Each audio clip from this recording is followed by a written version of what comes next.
ક્યાંક ને ક્યાંક રાજુ કરપડાને જેલમાંથી બહાર કઢાવવાની જગ્યાએ પ્રદેશમાં રહેલા એક બે વ્યક્તિએ રાજુ કરપડાને વધારે સમય ફસાવવાના પ્રયત્ન કર્યા છે. પાર્ટીને અને ગુજરાતના લોકો માટે એ યોગદાન બદલ હું એમનો આભાર વ્યક્ત કરું છું, એમના પરિવારનો પણ આભાર વ્યક્ત કરું છું. અને આજે એમનો આભાર માનતા એક ખેદ વ્યક્ત કરવો છે કે આજે જ્યારે રાજુભાઈ અમારી સાથે નથી, આમ આદમી પાર્ટી સાથે નથી, એ વાતનું દુઃખ તો છે અને છે જ, પણ એના કરતાં પણ 1000 ગણું વધુ દુઃખ આજે રાજુભાઈનો ચહેરો અને શબ્દો જોઈને મને થયું છે. મેં રાજુભાઈને હંમેશા મારી બાજુમાં બેસીને બોલતા, માઇકમાં મંચ ઉપર એક સાથે અમે બેઠા હોઈને બોલતા સાંભળ્યા છે. એમના અવાજમાં ગર્જના હતી, એમના ચહેરા ઉપર કાયદેસરનું એક જનૂન અને એક આક્રોશ હતો લોકો માટે લડવાનો. અને જ્યારે તે બોલતા ત્યારે સાંભળનાર લોકોના હૃદય સુધી વાત પહોંચતી, ખેડૂતોના હૃદય સુધી પહોંચતી. પણ આજે તેઓ જે બોલતા હતા એ શબ્દો એમના હૃદયમાંથી નહીં, સ્ક્રિપ્ટમાંથી આવતા હોય એ પ્રકારના શબ્દો હતા. જે શબ્દોમાં કોઈ દમ નહોતો, વજન નહોતો, એ શબ્દોમાં કોઈ તાકાત નહોતી. જ્યારે અમારી સાથે હતા, આમ આદમી પાર્ટી સાથે, ત્યારે જે બોલતા ત્યારે શબ્દોમાં તાકાત હતી, શબ્દો હૃદય સોંસરવા નીકળી જાય એ પ્રકારના પ્રભાવી શબ્દો એમના મોઢેથી આવતા હતા. આજે એમના ચહેરા પર નૂર નહોતું, આજે એમના ચહેરા પર એક ગ્લાનીનો ભાવ હતો. કંઈક ખોટું કરી રહ્યા હોય, કંઈક ન કરવાનું કરી રહ્યા હોય એવો ભાવ હતો. ને એટલા માટે એમનો મને આમ થઈ જશે, તેમ થઈ જશે. રાજુભાઈએ ખૂબ બધા રાજકીય પ્રકારના આરોપો, આક્ષેપો અમારી પાર્ટી ઉપર, કરદાકાંડને લઈને બનેલી ઘટના ઉપર બધું જ કર્યું. પણ એમણે એક વાત ગુજરાતની જનતાથી છુપાવી, જે વાત હું તમારા સુધી મૂકવા માંગુ છું કે રાજુભાઈએ આવું પગલું કેમ ભરવું પડ્યું. કારણ કે એમના ઉપર કુલ 3 કેસો છે. 2022ની વિધાનસભાની ચૂંટણીમાં એફિડેવિટ કર્યું, એમાં એમણે 3 કેસોનો ઉલ્લેખ કર્યો છે. એક કેસ 326 એટલે કે ટાંટિયા તોડી નાખવાનો કેસ, હાથ પગ ભાંગી નાખવાનો કેસ. 2 કેસ બીજા જાનથી મારી નાખવાની કોશિશ કરવાના કેસ. જે ટાંટિયા તોડવાનો કેસ છે એ કેસમાં એમને 2022ની ચૂંટણી પછી 5 વર્ષની સજા પડી ચૂકી છે. અને જે સજા એ વખતે પડી ત્યારે પાર્ટીમાં અમારે બધાય ચર્ચા થઈ હતી, ત્યારે ખૂબ ડરતા હતા કે હવે શું થશે શું થશે. ત્યારે અમે બધાએ કીધું કે કોઈ ચિંતા કરવાની જરૂર નથી, આ બધું કોર્ટમાં આપણે સારી રીતે બધા આગળ વધીશું અને કોઈ તકલીફ નહીં પડે. અને બાકીના જે 2 અલગ અલગ કેસ, 307ના 2 કેસ, એ બંને કેસોમાં રાજુભાઈની આજે કોર્ટની અંદર, સુરેન્દ્રનગરની કોર્ટમાં મુદત છે. આ હું પુરાવો સાથે લઈને આવ્યો છું કે રાજુભાઈ ઉપર જાનથી મારી નાખવાની કોશિશ કરવાના 2 કેસો છે. બંને કેસમાં સુરેન્દ્રનગરમાં આજે જ તારીખ છે, 12મી ફેબ્રુઆરીના રોજની તારીખ આજે કોર્ટમાં છે.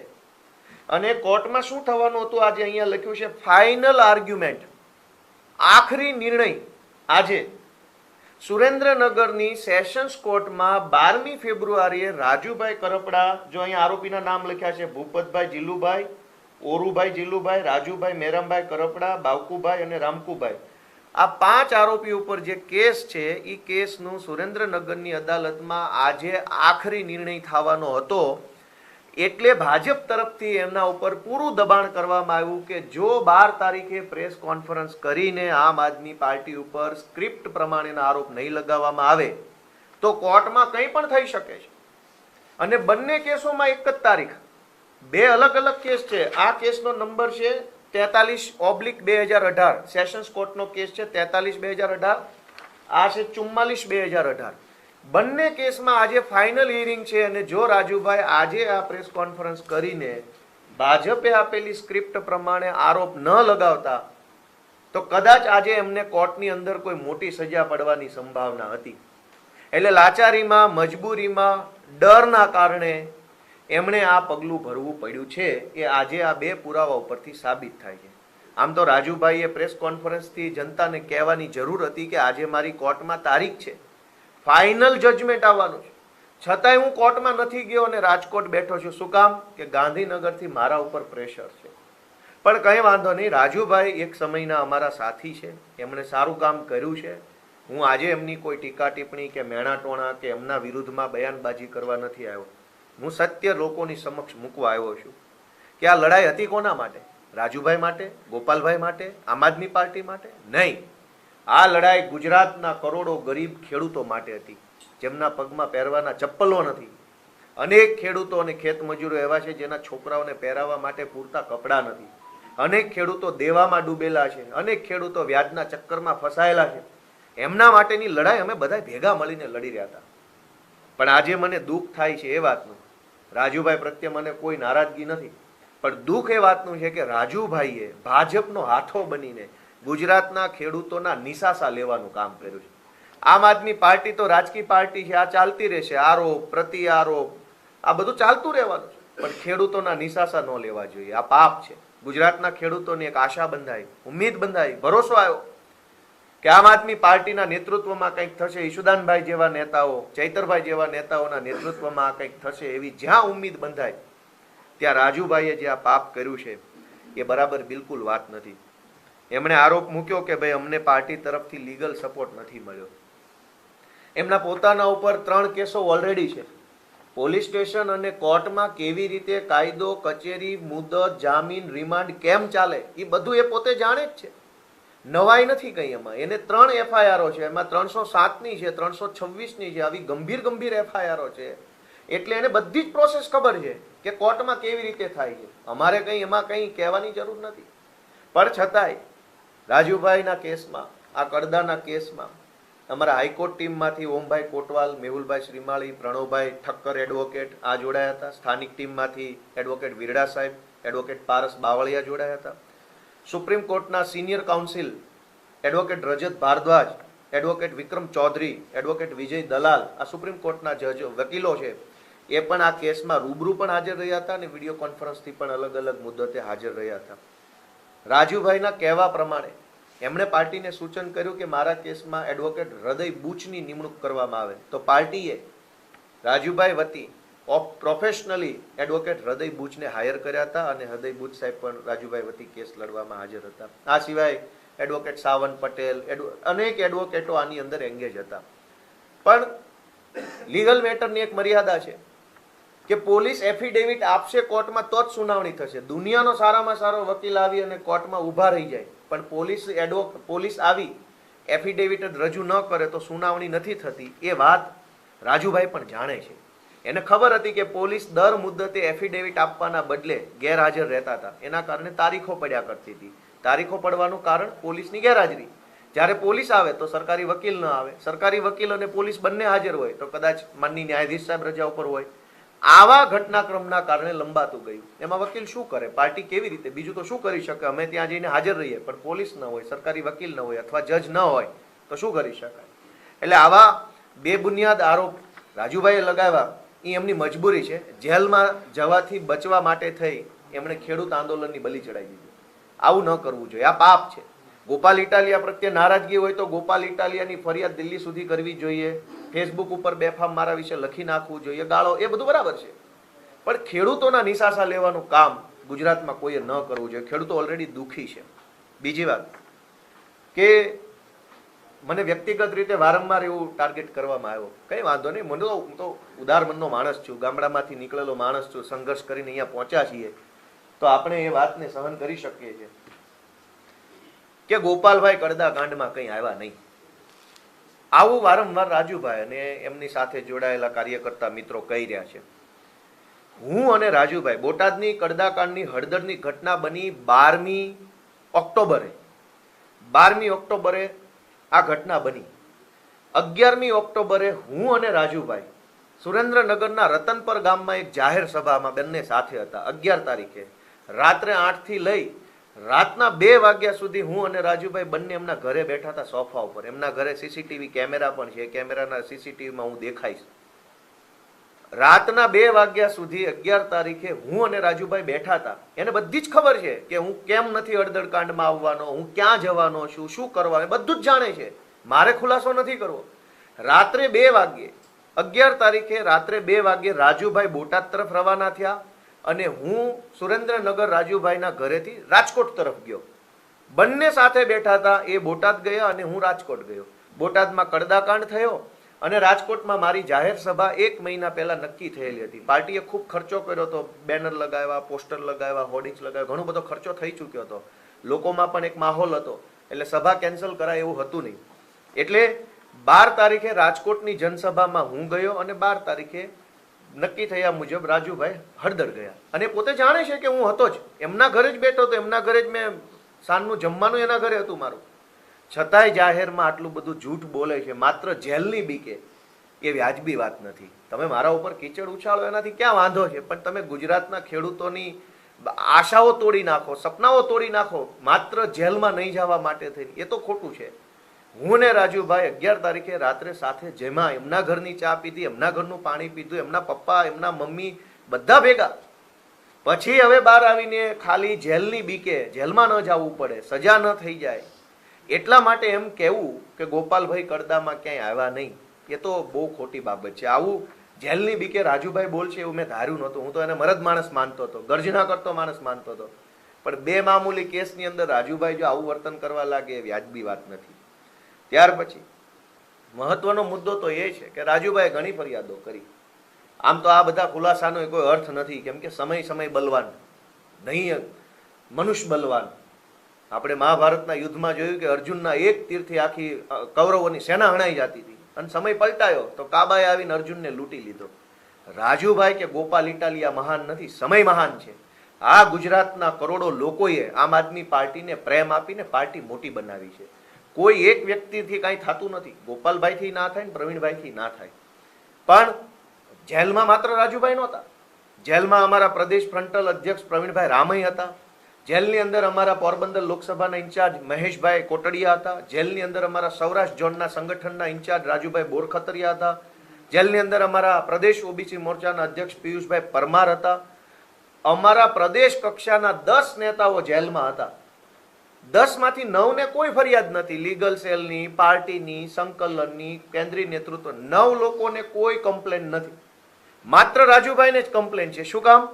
રાજુભાઈની એટલે કમ્પ્લેન છે કે રાજુભાઈ ઉપર આજે સુરેન્દ્રનગરની કોર્ટમાં ફાઇનલ આર્ગ્યુમેન્ટ થવાની છે. જો રાજુભાઈ ગોપાલ ઇટાલિયા પર આરોપ ન લગાવે તો જેલની સજા પાક્કી છે. આ લઈ અહીંયા final argument Surendranagar session court, case number 44/2018 અને એનું પ્રિન્સિપાલ ડિસ્ટ્રિક્ટ સેશન જજ, એમાં આરોપી નંબર 3 તરીકે રાજુભાઈ. માત્ર જેલમાં જવાથી બચવા માટે થઈ ગુજરાતના કરોડો લોકોનો વિશ્વાસ તોડવો એ બહુ મોટું પાપ છે. આ સિવાય મહત્વની બાબત, આ તો બોલીએ તો કાદવ ઉછાળીએ એવું લાગે, પણ કહેવું જરૂરી છે કે અમે એ જાણીએ છીએ કે રાજુભાઈને 31 તારીખે જેલની અંદર કયા આઈપીએસ અધિકારી કેટલા કલાક મળ્યા અને શું ચર્ચા કરી એની પાક્કી વિગત છે જ મારી પાસે.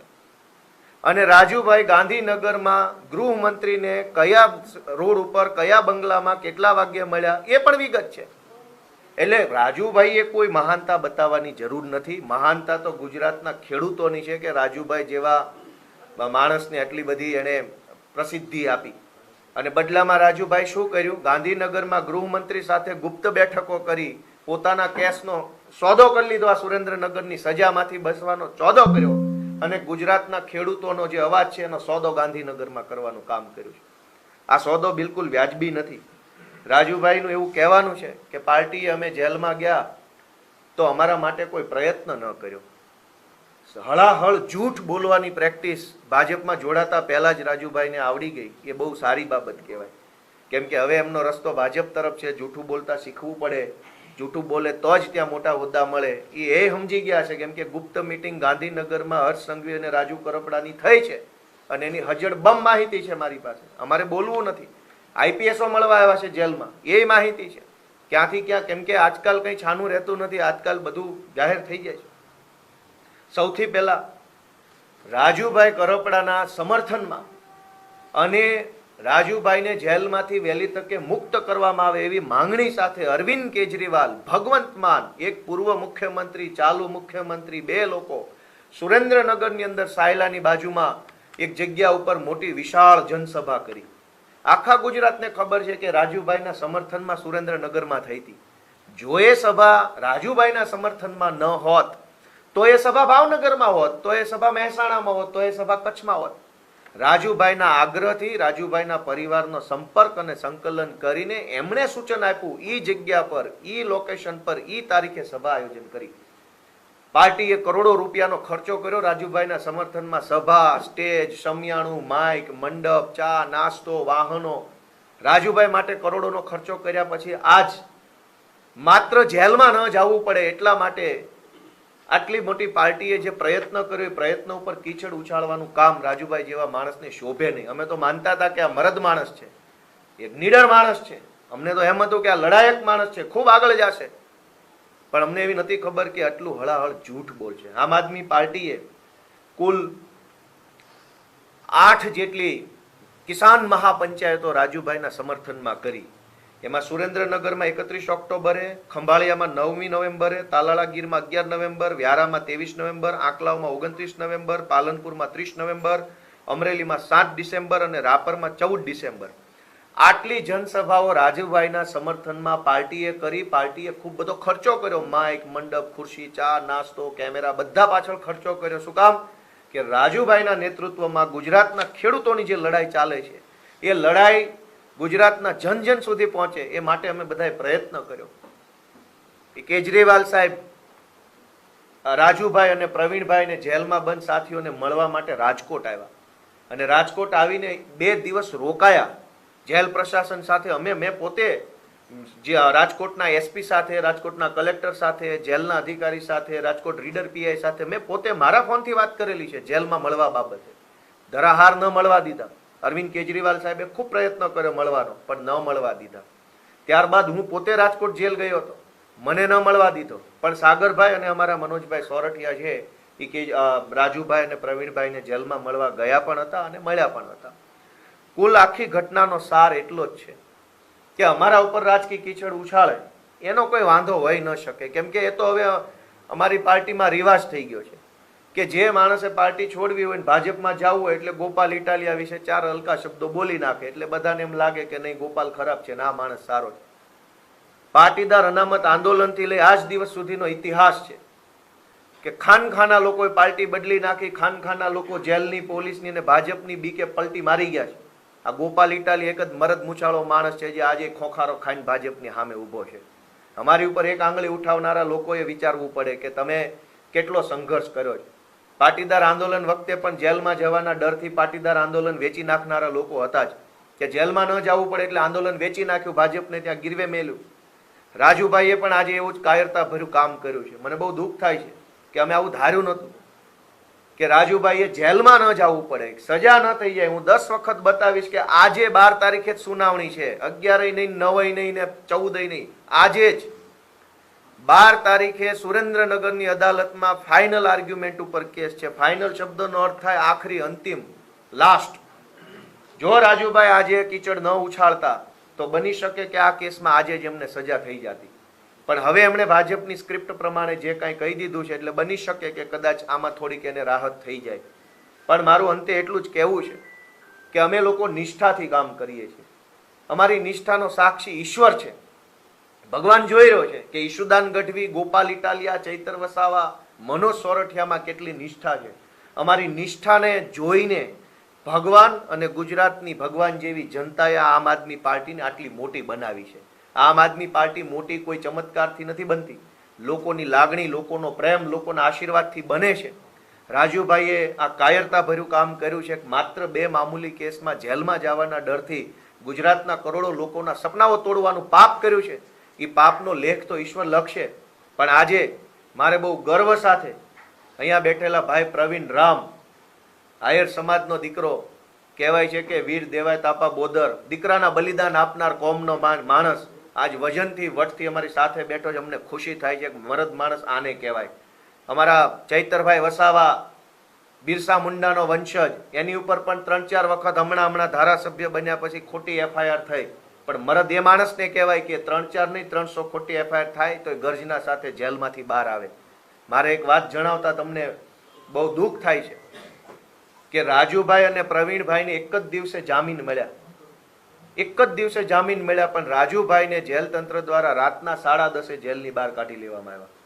જેલ તંત્ર આટલું મહેરબાન કેમ થયું? પ્રવીણ રામ તો બીજા દિવસે બપોરે જેલની બહાર, કેટલા વાગે? 2 વાગે. પ્રવીણ રામ અને રાજુભાઈ એક જ ગુનાના આરોપી, એક જ જેલમાં બેઠેલા, એક જ દિવસે જામીન થયા. પ્રવીણ રામને જેલમાંથી બહાર કાઢવામાં બીજા દિવસના બપોરના 2 વાગ્યા, પણ રાજુભાઈ ઉપર તો ભાજપ મહેરબાન, ગાંધીનગર વાળા સાથે ગોઠવણ, સેમ ડે રાત્રે 10 વાગ્યે અમને જેલની બહાર કાઢવામાં આવ્યા છે. તો કાં જેલ તંત્ર રાત્રે 10 વાગ્યે મહેરબાન થઈ ગયું એમના ઉપર? 6 વાગ્યા પછી ક્યારેય કોઈ પણ કેદીને જેલની બહાર જવા દેવામાં આવતા નથી. રાજુભાઈ ગુજરાતના પહેલા એવા વ્યક્તિ છે જેને રાતના 10 વાગ્યે જેલ તંત્ર દ્વારા બહાર કાઢવામાં આવ્યા જામીનના કામે. બીજા દિવસે હું સવારે જ્યારે ગયો, એમના ઘરે હતો, એમના પરિવારને મળ્યો, મેં એમના પરિવાર પ્રત્યે સંવેદનાઓ વ્યક્ત કરી, ટેલિફોનમાં પણ સંવેદનાઓ વ્યક્ત કરેલી. ત્યારે ખૂબ કહેતા હતા કે ભાઈ મને સજા થાય એમ છે, મને તમે રહેવા દો, મને તમે મારે નથી હવે આ કામ કરવું, મારે આ 2 કેસ છે, મારા પરિવારને આમ થાય એમ છે. મેં એમને સમજાવવાની કોશિશ કરી. મારી સાથે ત્યારે ગુલાબસિંહ યાદવ પણ હતા, અમારી પાર્ટીના પ્રભારી. એમણે પણ સમજાવવાની કોશિશ કરી. પણ આજે ખેર જે થયું તે થયું. હું ફરી એક વખત રાજુભાઈનો આભાર માનું છું. જે કાંઈ એમણે પાર્ટીમાં રહીને કામ કર્યું એ બદલ એમનો આભાર. અમને કોઈ નારાજગી નથી એમના પ્રત્યે. ઈશ્વર જોશે જેના હૃદયમાં નિષ્ઠા છે, જેની પાસે સત્ય છે એ આગળ વધશે, અને જેની પાસે અસત્ય છે એને નિયતિ એમના ઠેકાણે પાડશે. મારે વધારે કંઈ કહેવાનું રહેતું નથી. રાજુભાઈએ જેલના ડરથી ગુજરાતભરના લોકોના સપનાઓ તોડવાનું, ભરોસો તોડવાનું કામ કર્યું છે. ત્યારે એમની એક મારી વિનંતી છે કે માત્ર 307ના આ 2 કેસ નહીં, કડદાવાળો કેસ પણ ભાજપ પાછો ખેંચી લે એવી કોશિશ એ કરજો, જેથી કરીને નિર્દોષ ખેડૂતો હેરાન ન થાય. કેમ કે ડીલ તો કરી જ છે, કેસોની ડીલ તો કરી જ છે. તો 2 કેસ નહીં 3 કેસની ડીલ કરી લે તો બોટાદના અમારા નિર્દોષ ખેડૂતો છે એને પણ આ ડીલનો લાભ મળે, એવો એક પ્રયત્ન રાજુભાઈ કરે એવી મારી લાગણી છે. Thank you. ગોપાલભાઈ, તમે તમારા કહેવા મુજબ તો જ્યુડિશરી બીજેપીથી ઇન્ફ્લુઅન્સ છે. આજે જો ચુકાદા હોય અને એના ડરથી રાજુભાઈએ કર્યું હોય તો ધેટ મીન્સ કે you are telling that judiciary is influenced by the BJP. હું આ કાગળ ઉપર જે સરકારી વેબસાઇટમાં પ્રિન્ટ થઈને આવ્યું છે બતાવું છું. આ કાગળમાં એવું લખ્યું છે કે 12 ફેબ્રુઆરીએ મુદત છે, એ મુદતમાં ફાઇનલ આર્ગ્યુમેન્ટ થવાની છે, સુરેન્દ્રનગરની કોર્ટમાં છે. બસ આ લખ્યું છે જે હું કહી રહ્યો છું કે આજે ફાઇનલ હિયરિંગ છે તો છે. એ રાજુભાઈ જાણે છે, ભાજપ જાણે છે, અને મેં હવે ગુજરાત આખાને બતાવ્યું કે આજે જ, અને એક કેસમાં નહીં 2 કેસની સુનાવણી આજે છે. બંને કેસ જાનથી મારી નાખવાની કોશિશના ગુનાઓ છે, 307ના ગુના, બંનેમાં આજે જ સુનાવણી છે અને ફાઇનલ સુનાવણી છે. અને એટલે જ આજે જ પ્રેસ કોન્ફરન્સ કરવી પડી, 11 તારીખે નહીં, 13 તારીખે નહીં. તો આજે રાજુભાઈ આરોપી તરીકે કોર્ટમાં હોવા જોઈતા હતા કે રાજકોટ હોવા જોઈતા હતા? તો કોર્ટમાં નથી. ફાઇનલ આર્ગ્યુમેન્ટ વખતે આરોપીએ હાજર રહેવું પડે. પોતાના બચાવમાં કંઈ કહેવા માંગતા હોય તો કહેવું પડતું હોય છે. હું વકીલ છું, જાણું છું. એટલે પણ આજે તેઓ કોર્ટમાં નથી અને રાજકોટમાં છે. એનો અર્થ શું? ગોપાલભાઈ, એક સવાલ એ થાય, એમણે એવું પણ કીધું કે અન્ય નેતાઓના પણ રાજીનામા પડી શકે છે. કોના ઉપર ઇશારો કરે? અન્ય લોકો જે 10 જેલમાં કોઈનું કાંઈ રાજીનામું બાજીનામું કંઈ પડવાની વાત નથી. નીડર માણસો હશે એ ટકશે. આ સંઘર્ષનો લાંબો રસ્તો છે. અહીંયા સંઘર્ષ કરવા માટેની જેની અંદર, કેમ કે લાંબી લડાઈ જે છે એ હાથના બળથી નહીં, મનોબળથી લડાય છે. જેનું મનોબળ ખૂટી જાય એ માણસ રસ્તાઓ શોધી લે છે. જેનું મનોબળ અડગ હોય એ માણસ રસ્તો બનાવતો હોય છે. એટલે જેનું મનોબળ ખૂટ્યું એને રસ્તો બદલ્યો. અમારું મનોબળ ટકેલું છે, અમે રસ્તો બનાવશું. ગાંધીનગર સુધીનો રસ્તો બનાવવાના છીએ અમે. ગોપાલભાઈ, અમે એવું કીધું કે તમારા કહેવાથી મનોજ સોરઠીએ એમના પરિવાર સાથે અભદ્ર વ્યવહાર કર્યો, એના પરિવારે અનેકવાર સંપર્ક કરવાનો પ્રયત્ન કર્યો. તમે કર્યો નહીં ને એવું કીધું કે અમારે આ જેલમાં છોડાવવા રાજુભાઈ એક કામ નથી, અમારે 500 કામ છે એવું કીધું. રાજુભાઈ માટે અરવિંદ કેજરીવાલે સભા કરી. અરવિંદ કેજરીવાલ રાજકોટમાં મળવા આવ્યા. હવે અરવિંદ કેજરીવાલ આવ્યા, મળ્યા, લાખો રૂપિયાનો ખર્ચો કરો, એ બધી વસ્તુનું કોઈ મહત્વ નથી. ગોપાલ ઇટાલિયા મુર્દાબાદનું મહત્વ છે. આમ આદમી પાર્ટીમાં ગોપાલ ઇટાલિયા મોટો કે અરવિંદ કેજરીવાલજી મોટા? લોજિક જ નથી આ વાતમાં, કોઈ તર્ક જ નથી. ભાઈ, અરવિંદ કેજરીવાલ તમને છોડાવવાના પ્રયત્ન કરે છે, એ તમારા માટે સભા કરે છે, તમારા પરિવારને મળવા આવે છે, સ્ટેટમેન્ટ આપે છે, પ્રેસ કોન્ફરન્સો કરે છે, ટ્વીટ કરે છે. અરવિંદ કેજરીવાલ પોતે એટલા સક્રિયતાથી રસ લે છે અને તમે ગોપાલ ઇટાલિયાના ગાણા ગાઓ છો. એમને એવું કીધું ગોપાલભાઈ કે તમે પાર્ટી આઈટીએફ કરી લીધી, તમે જ્યાં સુધી જુઓ ત્યાંથી પાર્ટી ક્યારે આગળ જ નહીં આવે. અને એમણે એવું કીધું છે કે મનોજ સોરઠિયા અને ગોપાલ ઇટાલિયા ભાજપની બી ટીમ છે, આમાંથી પાર્ટી નથી. રાજુભાઈના આવ્યા પહેલા પાર્ટી કોનાથી આગળ વધેલી? પાર્ટી આગળ વધી તો જે આવ્યા ને, એને જોડાવાની પ્રેરણા ક્યારે થઈ? કે એક લેવલે પાર્ટી પહોંચી ગઈ હતી, એવું લાગતું તો કે હવે પાર્ટી ચાલશે, આગળ વધશે, તો જ જોડાયા ને. કે સંઘર્ષમાં જોડાયા. મનોજ સોરઠિયા પાર્ટીમાં 2012થી છે, હું 2020થી છું. આ પાર્ટી સતત અને સતત આગળ વધતી રહી છે અને આગળ વધશે, કેમ કે વ્યક્તિથી પાર્ટી નથી, પાર્ટી હજારો કરોડો લોકોના સમર્થનથી બનતી હોય છે. આજે ગુજરાતના છેવાડાના માણસની લાગણી આમ આદમી પાર્ટી સાથે છે, માટે આમ આદમી પાર્ટી સફળ છે.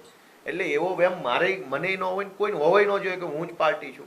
કોઈ વ્યક્તિ પાર્ટી નથી, પાર્ટી એટલે એક સમૂહ છે.